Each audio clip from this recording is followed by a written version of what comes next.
So we are here at the BIG's Copenhagen office that we nicknamed Big HQ, and this is BIG's third office space in Copenhagen, but the first time that we've designed and built the office space for ourselves. The office space that the office inhabits is sort of closely connected to how we collaborate and develop our ideas. We've been used to sitting in large open spaces. We previously were in some former industrial buildings. We sort of really appreciate a lot of natural light in the space, the openness, and that all the teams more or less share a single space. It is different, also because the previous spaces were existing decommissioned industrial buildings, and here we designed and built this from scratch. We tried to sort of bring some of the qualities of the previous spaces with us. And I think the openness, the way that it allowed all of the teams to share one space and sort of connect across the different project teams, share inspiration and knowledge across the teams. This is sort of integrated in our culture in BIG. So we try to bring that with us here. But the site here we were able to purchase in the harbor. It's a very compact footprint. We needed to find a way to bring the sense of the open space where we were before on a single floor plate with us here in a multi-story building. So as you can see, it's sort of very open. We like the spatial visual connections between the floors. We like to meet our colleagues when we move up and down in the building. In designing this building, we try to have open, flexible floor plates. There's no sort of columns obstructing how we can furnish the floors. There's a lot of windows placed high on each of the floor scaling, and the spaces vary from single height to double volume, triple height even. So you get a lot of daylight deep into the deep floor plates. You also get a lot of visual connections throughout the floors. Instead of having a central atrium in the building, it's sort of nobody's space.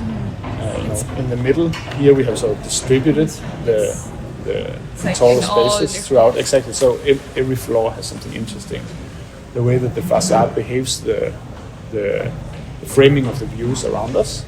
There's 270 degrees of harbor and ocean view, and a really nice view towards the city center on the last side. The way that the facade behaves, we always frame a new view on the different floors, so there's different experiences as you move up and down.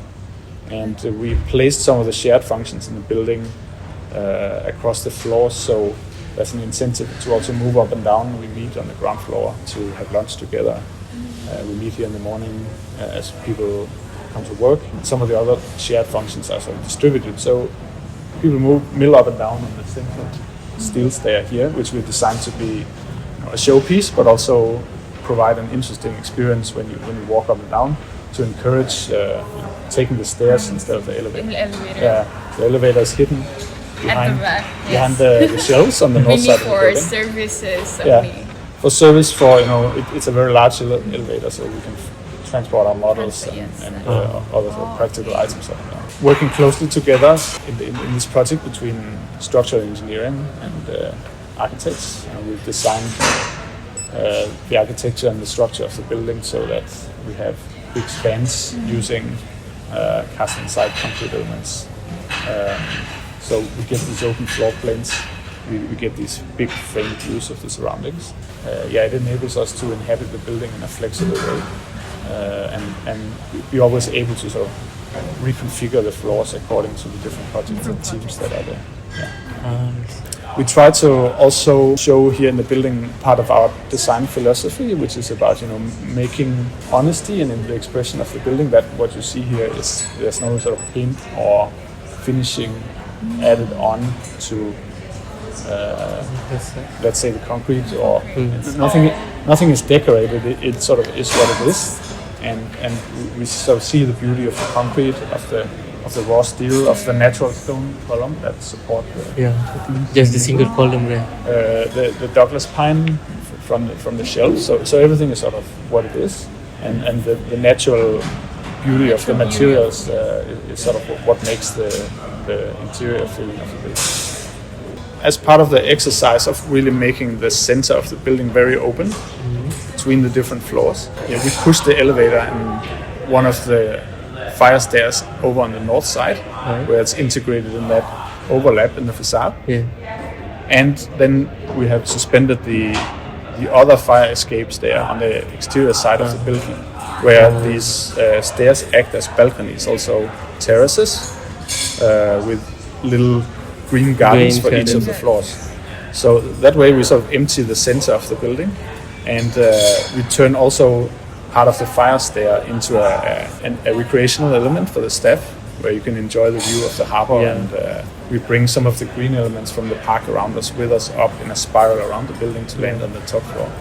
So this is something, you know, we like to also explore ways in our projects always where we turn some of the technical elements or some of the sort of the, what do you say, some of the more, you know, some of the code requirements, let's say, for the fire stair is actually turned into a positive element for the building. So instead of it being something that takes up valuable space inside, it's something that adds values on the floors by putting it on the outside. So this is something we like to explore in the projects, to figure out how can we turn something that is otherwise, you know, a boring requirement into something that improves the building, some exciting element instead. So this was a fun exercise for us. It was not easy to do that at all, but in the end it pays off. You know, it's wonderful to be able to always access a terrace for different breaks and phone calls during the day. Yeah. Okay, maybe that's That's nice.